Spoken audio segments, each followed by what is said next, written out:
하나님의 말씀은 요한복음 2장 1절에서 12절 말씀입니다. 한 절씩 교독해서 보고 읽고 듣도록 하겠습니다. 사흘째 되던 날 갈릴리 가나에 혼례가 있어 예수의 어머니도 거기 계시고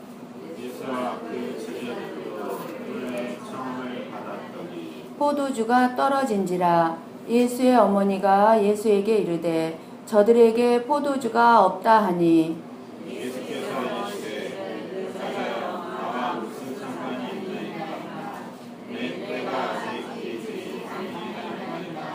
그의 어머니가 하인들에게 이르되 너희에게 무슨 말씀을 하시던지 그대로 하라 하니라.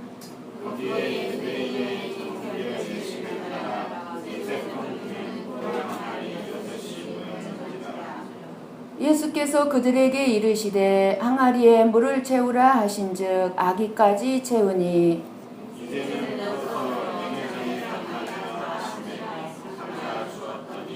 연회장은 물로 된 포도주를 맛보고도 어디서 났는지 알지 못하되 물도온 하인들은 알더라. 연회장이 신랑을 불러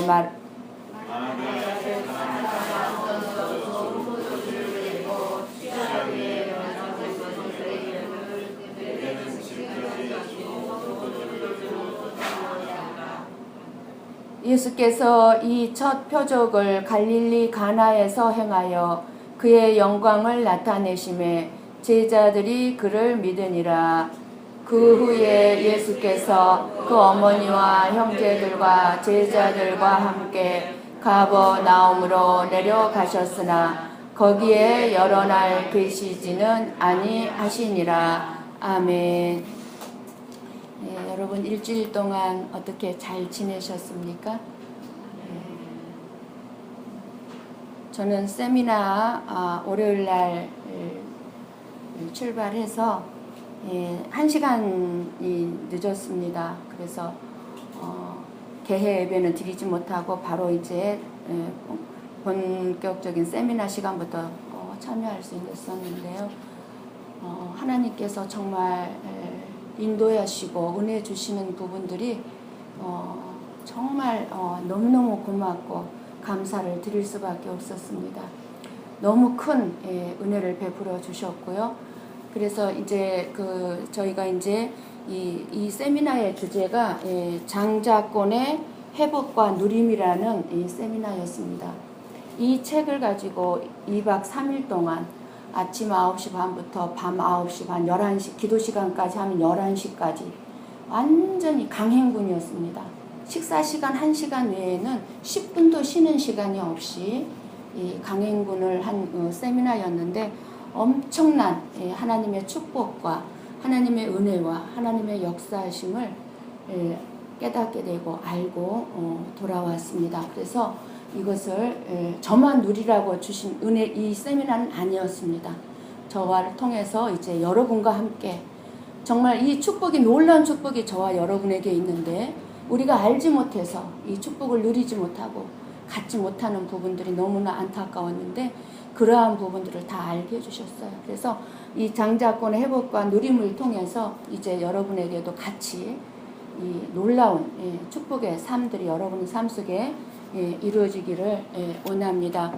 그리고 수요일 날 2시에 끝나고 나서 이제 그 김종원 목사님 가족과 함께 세미나에 참석하고 나서 이제 정명숙 목사님과 둘이서 이제 기도원을 향했습니다.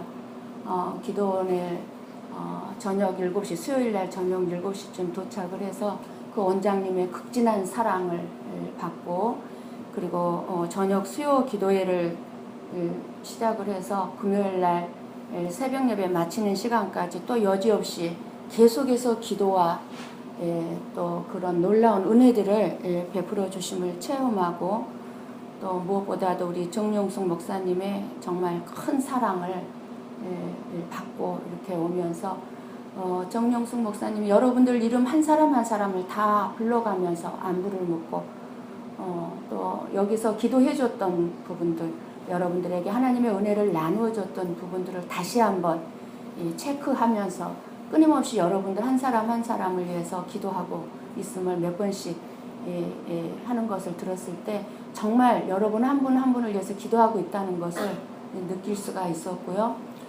그리고 우리 히로 기호의 유이치까지 어린아이들이 이르기까지 전부 다 기도하는 것을 알 수가 있었습니다. 그래서 이제 정말 하나님이 왜 이렇게 저에게만 베풀어 주신 은혜였겠습니까? 그 세미나에는 1200명이 넘는 목회자들만 모인 세미나였는데 한 분도 빠짐없이 1200여 명의 목사님과 사모님들이 은혜 받지 않는 목사님과 사모님이 없었어요. 전부 다 큰 충격과 도전과 은혜를 받는 너무나 귀한 세미나였습니다. 이제 여러분들도 그것을 함께 누리게 해주실 줄을 믿습니다. 여러분 정말 행복합니까? 무엇이 여러분을 힘들게 합니까? 일주일 동안 4시간도 못 잔 것 같아요, 하루에. 그래서 어제도 돌아와가지고 4시 10분에 잠자리에 들었는데 4시까지 이제 말씀을 준비하고 잠깐 기도하고 그렇게 잠이 들었는데 육신은 조금 피곤한 것 같지만 영은 뭔가 모르게 여러분에게 이 모든 은혜를 나눠주고 하나도 빠짐없이 함께 누리고 여러분을 복을 받게 해야 되는데 하는 그런 뭐라 그럴까 부푸른 마음이라 그럴까 그런 설레는 마음들이 가득 차 있습니다. 여러분들을 힘들게 하는 그 모든 것들이 끊어지기를 원합니다. 저와 여러분이 구원을 받은 하나님의 자녀라면 여러분들이 하나님의 자녀라면은 이 세상을 살아가면서 사탄의 공격에 대적해서 승리해야만 하는 주님의 병사로 부르심을 받았다는 사실을 여러분 잊지 말아야 합니다. 그러나 너무나 많은 성도들이 사탄과의 싸움을 무시합니다. 삶을 살아가면서. 그리고 피해 다니다가 어떻게 됩니까? 처절한 패배를 당하면서 결국 나의 가정과 나의 교회에서 끊임없는 갈등과 고통의 터널로 들어가게 되는 것을 봅니다. 사탄 마귀가 여러분들의 생각 속에, 부부 생각 속에, 자녀의 생각 속에, 성도들의 생각 속에 공격의 화살을 쏘아대고 사람들과의 관계 속에서 부정적이고 악한 생각을 따라서 상대방을 서로 대적하도록 유혹을 합니다. 공격을 하도록 유혹을 합니다. 그런데 저와 여러분은 이 영적 싸움에서 사탄의 공격에 말씀과 기도로 대적을 해서 승리하는 삶을 살아야 합니다. 여러분의 삶이 고통스럽습니까? 그렇다면 사탄의 유혹이 아닌 성령 하나님의 인도하심에 여러분의 삶을 맡겨드려야 합니다. 그러면 매일 경험하게 되는 영적 싸움에서의 승리를 통해 평안과 기쁨을 얻게 될 것입니다. 여러분, 우리가 지금까지 요한복음 1장을 읽고 들으면서 요한이 매일매일 일기를 쓰는 것 같은 것을 봤습니다. 요한은 자신의 이 요한복음 1장을 기록하면서 이튿날 또 이튿날로 연결하면서 하루하루의 일들을 연속적으로 기록해 놓은 것을 볼 수가 있습니다. 2장에 나타나는 오늘 첫 단어가 무엇입니까? 첫 단어가 사흘째 되던 날입니다. 그러면은 요한복음 1장에서부터 쭉 이렇게 짚어봤을 때 오늘 사흘째 되던 날은 7일째가 되는 날입니다. 7일째가 되는 날은 안식일 다음 날이죠. 지금 7일째는 뭐죠? 지금은 주일입니다. 주일. 이 거룩한 주일날이 복받는 날입니다. 축제의 날입니다. 잔치의 날입니다. 이 7일 안식일 다음 날. 그래서 오늘 말씀을 보면 예수님께서 공생애의 첫 기적 사건을 기록한 말씀입니다. 근데 7일째 되는 날 이 첫 기적을 행한 이 말씀 속에는요, 이 거룩한 주일이 잔칫날이라는 거예요. 혼인 잔칫날. 그래서 예수님께서 가나 혼인 잔치집에 초대를 받아서 이제 제자들과 예수님의 모친 마리아와 함께 이제 잔치집에 갔습니다. 그런데 잔치집에 없어서는 안 될 포도주가 떨어져서 이제 그 잔치를 베푼 주인의 마음에 깊은 근심이 있습니다.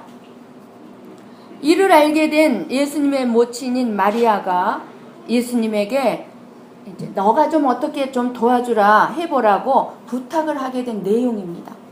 그러자 예수님은 어머니에게 포도주가 떨어진 일이 나와 무슨 상관이 있나이까 하고 거절을 합니다. 그러면서 아직 내 때가 이르지 아니하였습니다 라고 하면서 마리아가 알 수 없는 말씀을 합니다. 그런데 이 말씀을 들은 이 마리아는 하인들을 불러서 예수님이 무슨 말씀을 하시든지 그대로 순종할 것을 당부하고 하인들을 예수님에게 보냅니다.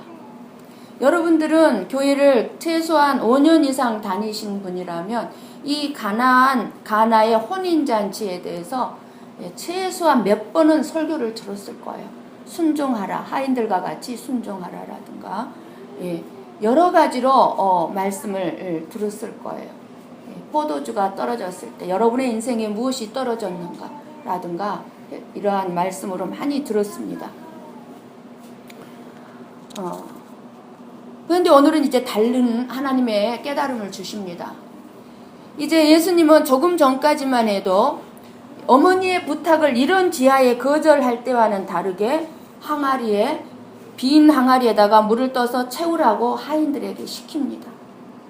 그리고 그 항아리 속에 있던 물을 손님들에게 갖다 주라고 하자 하인들이 그대로 순종하는데 손님들이 그럽니다. 어떻게 이렇게 좋은 포도주를 나중에 내오냐면서 이렇게 좋고 맛있는 포도주는 처음이라고 하면서 너무너무 즐거워하고 칭찬을 합니다. 이 포도주 사건을요, 단지 혼인잔치집의 이 가정을 위한 기적을 베풀어준 사건으로만 생각하면 주님의 마음을 우리는 알 수가 없습니다.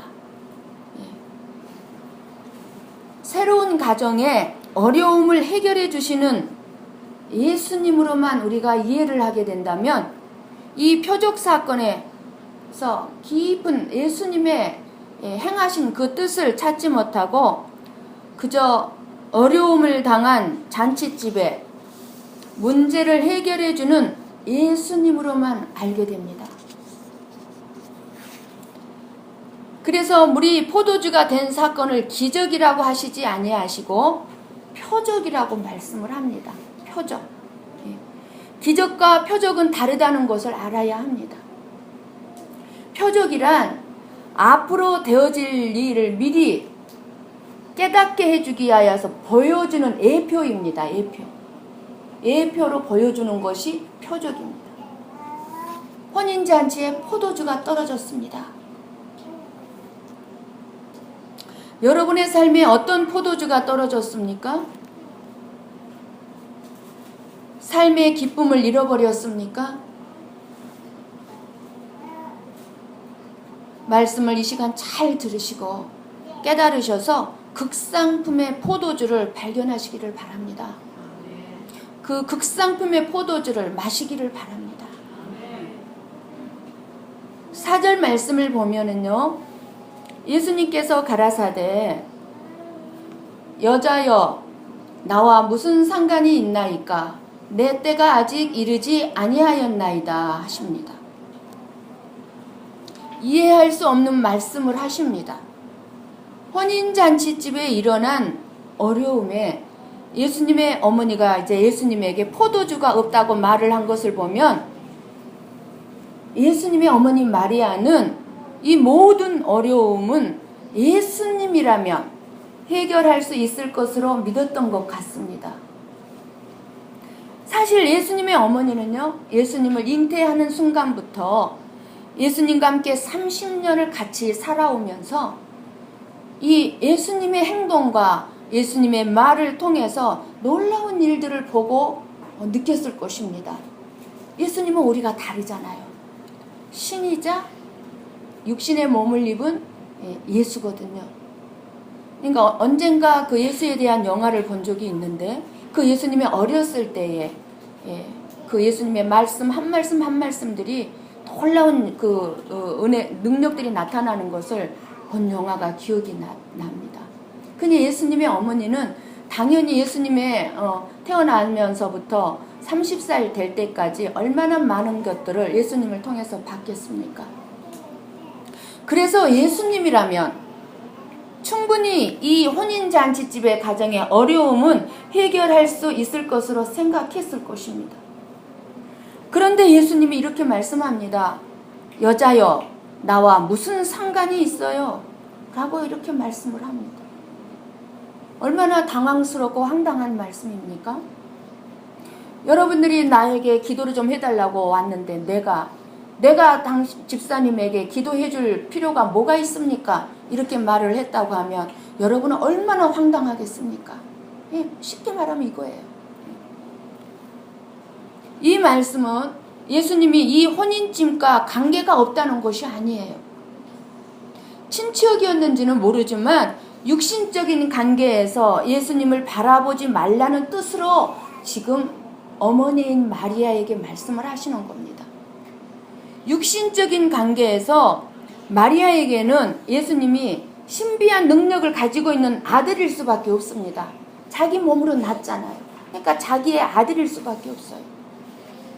하나님의 뜻을 이루기 위해서 이 땅에 오신 하나님의 아들, 하나님으로 보여지는 것이 아니라 신비한 능력을 가진 아들로 생각될 뿐이라는 것입니다. 마찬가지. 저희 동생이요, 여러분이 알다시피 신학교 다닐 때 7년 동안 저희 집을 전적으로 모든 것을 도와줬습니다. 그때 저는 이런 생각을 했습니다. 동생도 마찬가지였습니다. 육신적인 형제지간입니다. 그래서 육신적인 형제지간이기 때문에 이 동생이 누나가 힘들고 어려우니까 누나를 돕는다는 마음으로 도왔습니다. 저도 동생이기 때문에 편안한 마음으로 도움을 받았습니다. 그러나 이 동생을 위해서 기도할 때 하나님은 이렇게 저에게 깨닫게 해주셨습니다. 너희들이 아무리 육신적인 관계로 도움을 주고 도움을 받는다고 너희들이 생각하고 있을지 모르지만 하나님의 시각으로 볼 때는 육신적인 관계로 너를 도와주는 게 아니다. 도와주게 하는 게 아니다는 거예요. 너희 동생이 너를 도와주는 것은 나의 종을 도와주는 거다라고 깨달음을 주셨던 것입니다. 그러시면서 너희 동생에 대해서는 너가 염려하지 마라. 내가 나의 종을 돕는 너의 동생을 내가 축복해 주리라. 그렇게 응답을 주신 적이 있었습니다. 마찬가지에 지금 마리아. 육신적인 아들로 생각하고 있는 거예요. 그래서 이것을 예수님은 이제 마리아의 시각을 고쳐주는 것입니다. 예수님이 이 세상에 마리아의 몸을 통해 오신 것은 육신의 관계를 이루기 위해서가 아니에요. 예수님과의 육신적인 관계를 통해서는 마리아는 구원을 이룰 수가 없습니다. 구원을 받을 수가 없어요. 예수님이 어머니라고 해서 예수님을 낳은 어머니라고 해서 당연히 구원 받겠지? 아니에요. 구원을 받게 되는 것이 아닙니다. 어느 누구든지 이 세상에 육신의 몸을 입고 태어난 사람이라면 예수님을 예수 그리스도 구세주로 믿어야만 구원을 받을 수 있는 것입니다. 거기에는 마리아도 외에는 아니에요. 그런데 예수님의 어머니는 아직은 예수님을 단지 아들로만 바라보고 생각하고 있는 것입니다.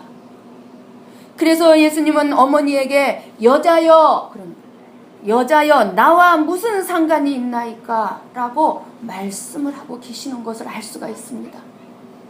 마리아가 예수님을 단지 신비한 능력을 가진 내 아들로만 안다면 자기 백성을 죽음에서 구원하기 위해서 오신 예수 그리스도와는 아무런 상관이 없다는 얘기입니다. 나와 상관이 없나이다. 예수님은 이 세상의 모든 죄의 문제를 해결하기 위해서 오셨기 때문입니다. 예수님을 이 세상에 오신 것은 포도주가 떨어진 어려움이나 해결해 주도록 하기 위해서 오신 것이 아니라 이 세상을 붙들고 있는 죽음의 영, 누구나 죽잖아요. 죄로 말미암아서. 그 죄의 문제, 사탄의 권세로부터 자기 백성을 건져내기 위해서 오신 것이에요. 자기 백성. 그렇기 때문에 예수님과의 관계는 오직 죄 문제 안에서만 관계가 이루어지는 것입니다. 죄 문제 안에서. 나의 죄를 알고 예수 그리스도의 십자가의 피 흘리심이 아니면 해결될 수 없음을 믿는 것. 그리고 그 예수 그리스도를 바라볼 때 비로소 예수님과 나와 깊은 관계가 있는 것입니다.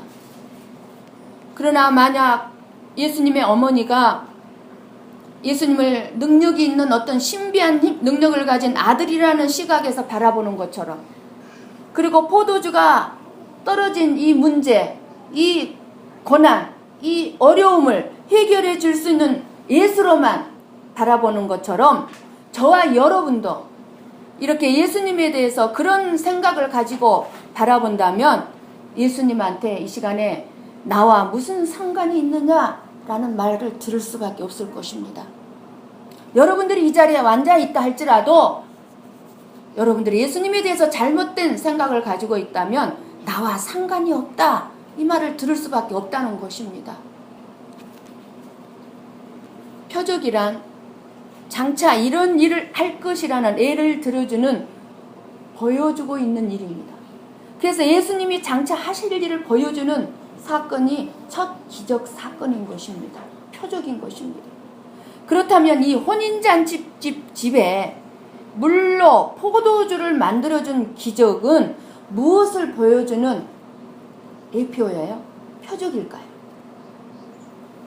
하나님의 말씀은요, 하나님의 나라를 잔치집으로 표현을 하고 있습니다. 우리 한번 마태복음, 신약의 맨 앞에 말씀을 찾아서 여러분이 직접 읽고 듣습니다. 마태복음 22장. 마태복음 22장.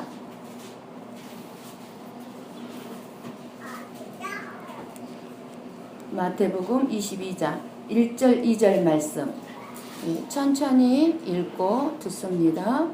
예수께서 다시 비유로 대답하여 이르시되 천국은 마치 자기 아들을 위하여 혼인잔치를 베푼 어떤 임금과 같으니. 천국은 어디죠? 천국은 하나님의 나라죠. 하나님의 나라를 천국이라고 합니다.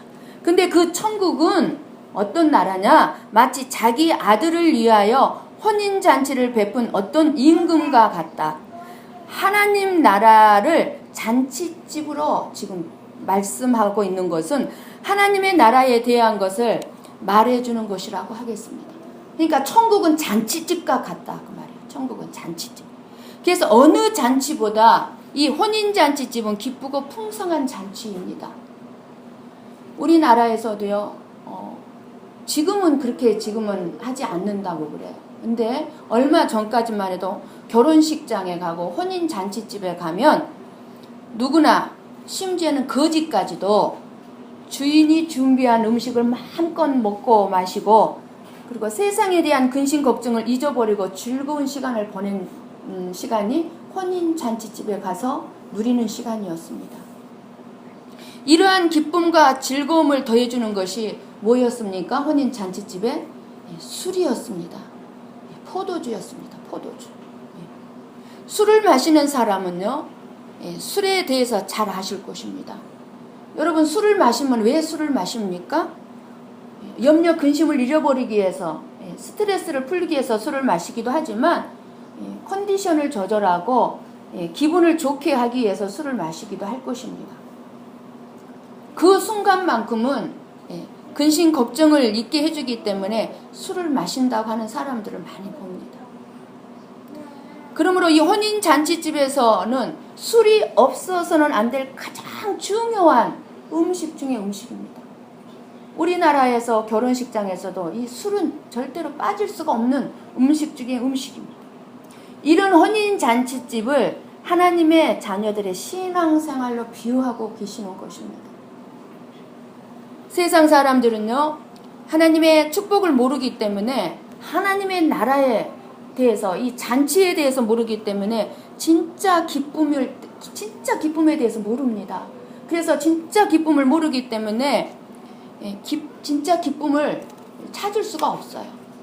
그러나 저와 여러분은 하나님 나라의 잔치에 참여하여 기뻐할 수 있는 자들입니다. 기뻐하여야 합니다. 하나님을 섬긴다는 것은 힘든 일이 아닙니다. 주일날 이 잔치집에 오는 것이 힘든 일이 되어서는 안 됩니다. 은혜를 누리고 기쁨을 누리는 날이어야 하는 것입니다. 이 주일날이 잔칫날이기 때문에. 그래서 신앙생활은 힘든 일을 하는 것이 아닙니다. 하나님의 풍성한 포도주에 취하여서 세상의 염려 근심을 다 잊고 오늘만큼은 감사하면서 살아갈 때에 이 기쁨이 여러분의 일주일 동안의 삶을 인도해 갈 수 있도록 해야 하는 것입니다.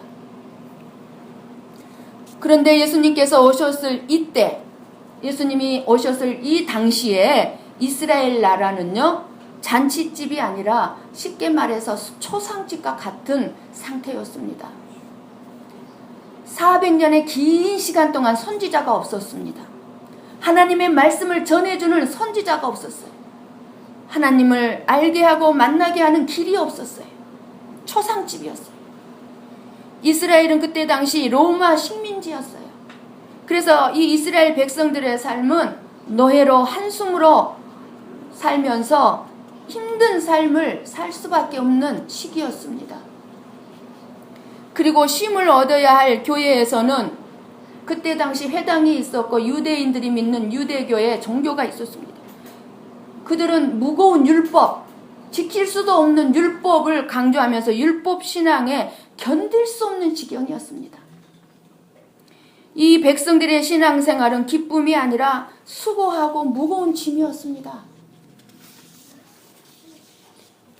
이스라엘 백성은 포도주가 떨어진 잔치집이었던 것입니다. 쉽게 말하면 초상집이었던 것입니다. 그러니까 예수님께서 참석한 이 혼인 잔치집은 한마디로 말씀드리면 율법교회를 대표합니다. 율법교회. 포도주가 떨어져 버렸어요. 예수님께서 오셔서 본 이 이스라엘은 하나님의 은혜라고는 찾아볼 수가 없는 고통이었기 때문입니다. 말로는 자기들은 전부 다 나는 하나님의 백성이야, 나는 하나님을 믿는 하나님의 자녀야 라고 하지만 기쁨이라고는 찾아볼 수가 없었습니다. 마치 포도주가 떨어진 잔치집과 같이 하나님 나라에 대한 소망이 없고 하나님께 대한 기쁨도 감사도 없습니다. 오직 율법을 지켜야 한다는 의무만 있을 뿐이었습니다. 율법을 지켜야 돼요. 그런 곳에 지금 예수님이 가셔서 율법이 아닌 믿음이라는 새 포도주를 주시고 계신 것입니다. 새 포도주. 예수님 자신이 새로운 포도주라는 것을 예표하고 계시는 것입니다. 내가 새로운 포도주다. 새 포도주다. 그래서 기쁨을 잃어버렸던 이 혼인잔치집의 기쁨을 새롭게 더 좋은 포도주를 주고 계신 것입니다. 이 혼인잔치집은 예수님께서 만들어주신 포도주 덕분으로 초상집 같은 분위기였던 이 잔치집이 드디어 이제 혼인잔치집 같은 분위기로 변하게 됩니다. 이것을 우리들의 신앙생활로 적용을 해야 합니다. 우리들의 신앙생활로 적용을 한다면 우리들의 신앙생활은 이렇게 혼인잔치집과 같이 예수님과 함께 있으면 기쁘고 즐거워해야 한다는 것입니다. 즐거워야 한다는 것입니다. 예수님과 내가 함께 있으면. 왜? 새 포도주이시니까. 새 술이니까. 그런데 지금 많은 성도들은 너무나 신앙생활이 힘이 들고 고통스러운 것이 되고 말았습니다. 마치 잔치집에 포도주가 떨어진 것과 같습니다. 왜요? 새 포도주인 예수님과 함께하지 않기 때문입니다. 그래서 예수님께서 말씀합니다. 날이면 날마다 수고하고 무거운 짐진 자들아 다 내게로 오라. 내가 너희를 쉬게 하리라. 날마다 말씀합니다. 수고하고 무거운 짐진 자들아, 너희들이 율법의 무거운 짐을 지고 있느냐?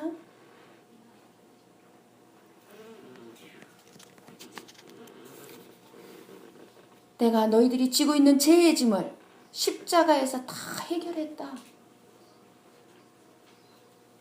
이제는 율법을 지켜야 된다는 무거운 짐에서 벗어나게 해 주시겠다는 뜻에서 잔치집의 새 포도주 사건을 표적으로 보여주신 것입니다. 그러므로 가나 혼인 잔치집에서 포도주 기적은 고통스럽기만 했던 신앙생활이 이제 예수님으로 말미암아 기쁨으로 바뀌게 될 것을 나타내는 표적이 되고 있습니다. 그래서 예수님은 이 표적을 행하시기에 앞서 그래서 마리아에게 이렇게 말씀합니다. 아직 내 때가 아직 안 일렀습니다. 이르지 아니하였나이다. 아직 내 때가 이르지 아니하였나이다. 그러면 예수님의 때라는 뭘까요? 예수님의 때라. 우리가 이걸 알아야 되잖아요. 십자가에서 율법을 안송하는 것을 말합니다. 십자가를 지시고 우리의 죄의 문제를 다 해결하시는 것. 여러분, 우리 다시 한번 마태복음 26장을 찾아서 읽고 듣습니다. 여러분들이 직접 말씀을 읽으시면 더 귀한 은혜가 되고 깨닫게 되는 줄 믿습니다. 26장, 마태복음 26장 26절에서 28절까지 말씀입니다. 29절까지 읽습니다. 26절에서 29절까지 함께 읽고 듣습니다. 그들이 먹을 때에 예수께서 떡을 가지사 축복하시고 떼어 제자들에게 주시며 이르시되 받아서 먹으라. 이것은 내 몸이니라 하시고 또 잔을 가지사 감사 기도하시고 그들에게 주시며 이르시되 너희가 다 이것을 마시라. 이것은 제 사함을 얻게 하려고 많은 사람을 위하여 흘리는 바 나의 피 곧 언약의 피니라. 그러나 너희에게 이르노니 내가 포도나무에서 난 것을 이제부터 내 아버지의 나라에서 새 것으로 너희와 함께 마시는 날까지 마시지 아니하리라 하시니라. 예수님께서는 십자가를 지시기 전날 밤에 제자들을 모아놓고 이 성찬식을 하시면서 이렇게 이제 포도주를 제자들에게 주시면서 이것은 내가 너희들과 세우는 새 언약이다 하시면서 받아 마시라고 하셨습니다. 이것은 바로 예수님을 먹고 마시라는 것입니다. 지금 이 시간에도 저와 여러분은 여전히 말씀을 통해서 지금 예수님을 먹고 마셔야 되는 거고 예수님을 먹고 마시고 계신 것입니다. 우리가 이렇게 율법을 지키는 것이 아니라 예수님이 대신 지켜주셨다는 것입니다. 그래서 우리가 받아야 될 율법의 요구, 율법이 요구하죠. 우리가 잘못 살고 죄를 짓고 살면 거기에 대한 합당한 벌을 받으라고 그 벌을 받으라고 요구를 합니다. 그런데 우리는 어떻게 합니까? 예수님이 내 대신 지셨어 하고 말하면 되는 거예요. 그래서 예수님은 기적을 베푸시면서 아직 내 때가 아니라고 하셨다는 거예요. 그렇잖아요. 지금 이 때는 뭐예요? 십자가의 고난을 받은 때가 아니잖아요. 3년 뒤에 받게 되잖아요. 3년. 그러니까 예수님이 마리아에게 아직 내 때가 이르지 않았어요. 이 말이에요. 그래서 예수님의 때란 십자가의 죽으심과 성령 하나님이 임하시기까지를 말씀합니다.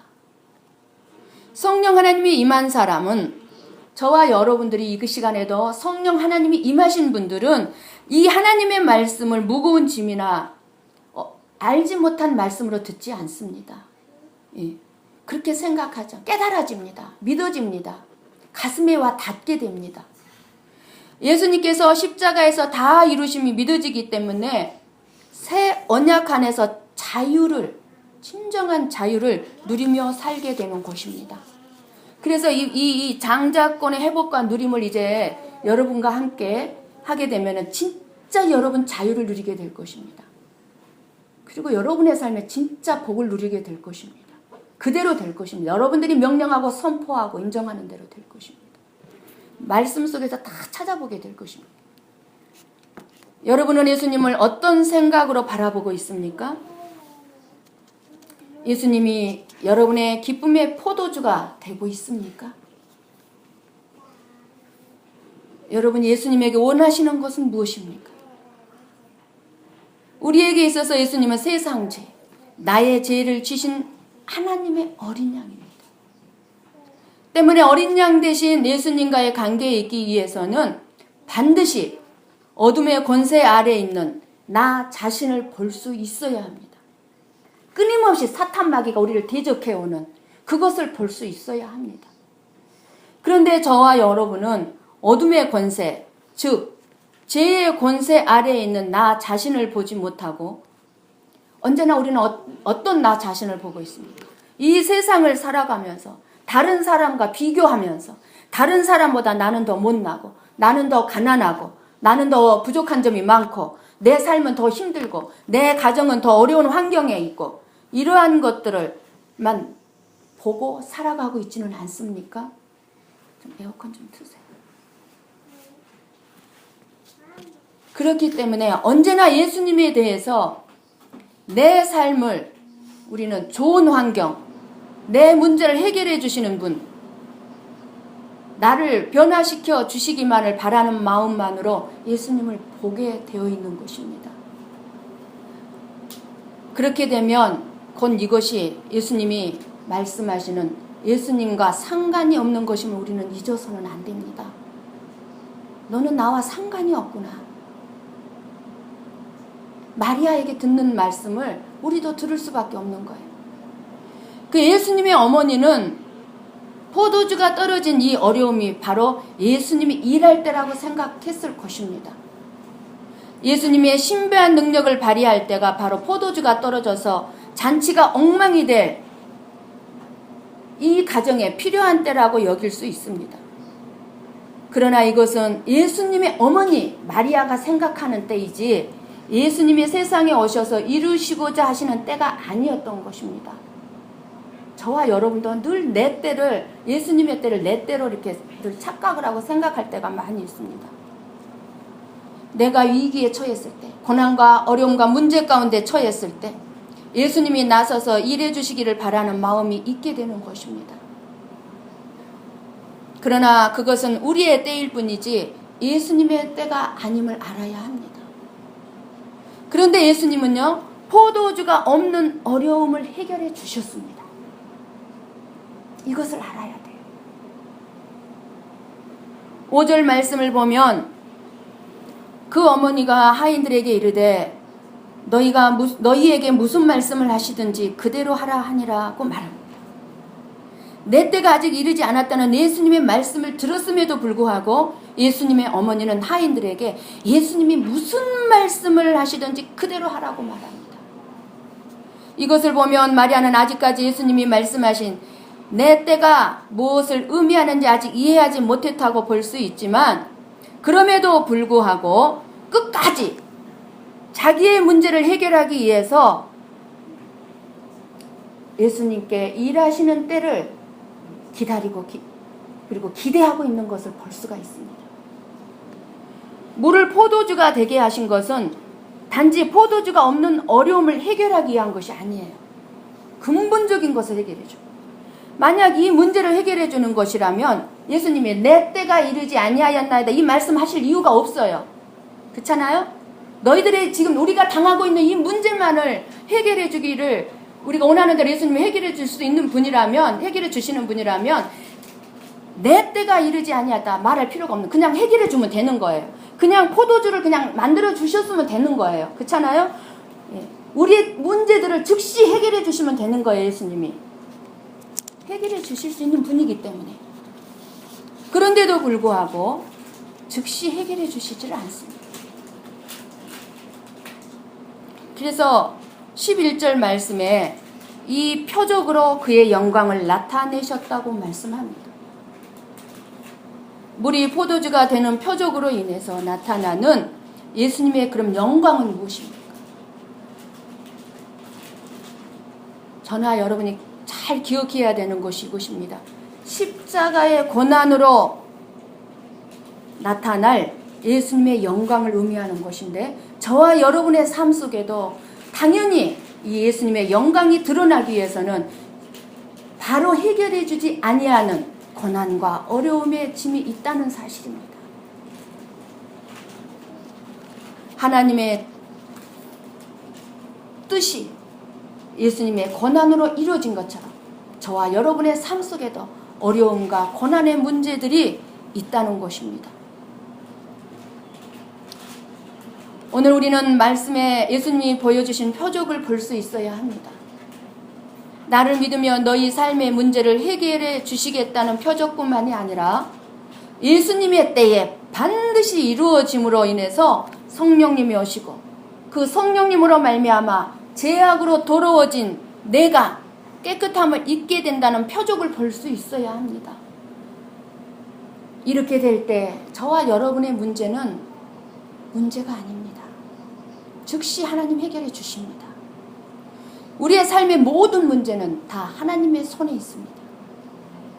하나님의 계획이 있는 이상 우리가 어떤 요구를 그리고 어떤 것을 원한다 할지라 해도 그 모든 것은 하나님의 계획대로 이루어질 뿐입니다. 우리를 위하여 십자가에서 물과 피를 다 흘리신 예수님께서 이 시간 우리들도 혼인잔치에 초청하고 계십니다. 우리를 초청하시는 주님의 음성을 들어보십시오. 여러분을 어떠한 말로 주님이 초청하고 계시는지 여러분 이사야서 55장을 찾아서 읽고 듣습니다. 구약의 중간입니다. 구약의 중간에 이사야서가 있습니다. 구약의 중간에 이사야서 55장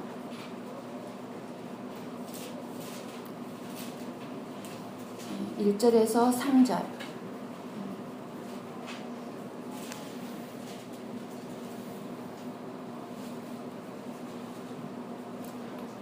여러분의 이 음성, 주님의 음성을 들으십시오.